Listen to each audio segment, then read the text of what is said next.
I'm going to review the Weebil 2 gimbal, but from the perspective of someone who's never owned a gimbal before, because I haven't. I was offered this gimbal and I ignored the email, and then eventually I got around to going, yeah, do you know what, we'll give it a whirl. I could probably do with upping the production of my YouTube channel. I'm not a videographer, I'm a stills photographer. That is my main money-making method. I work as a commercial food photographer, but I do the YouTubing. So I thought it'd be good to be able to get some steady shots of some of my kit and show you around the studio. I thought it might be nice.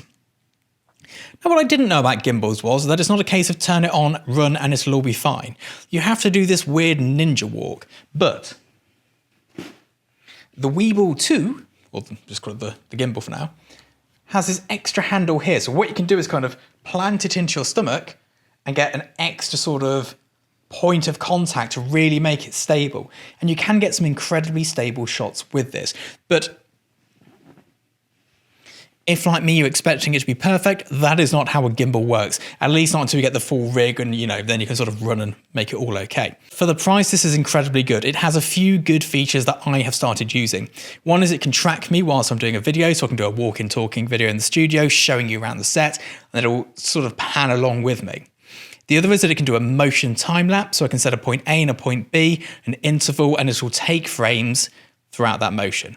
That's pretty good. I like doing that for my behind the scenesy kind of stuff. The other thing is it has a really good flippy outy screen with a touch screen for the menus.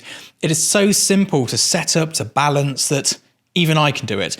And furthermore to that, I let my new assistant use it, who has no background in photography or videography, and he picked it up within about 30 seconds and was making me TikTok videos. So very easy to use. Now, in terms of negatives, and there is one main negative, and that is the battery. The battery life is good, but if you want to charge the battery, you have to charge the entire unit. And this seems to be a new movement from camera brands, where rather than having batteries that you can swap in and swap out, they make it built in, much like the Go wireless system. I use their mic sometimes, but you have to keep on top of the charging. So once they go flat, you have to charge the entire unit. Even more annoying, once that battery's been charged so many times that the battery's wrecked, you can't do anything about it bar send it back for a replacement. So it's kind of a built-in obsolescence, which is something we should really be looking to move away from as a world, because we're just putting stuff in the landfill because it no longer holds charge.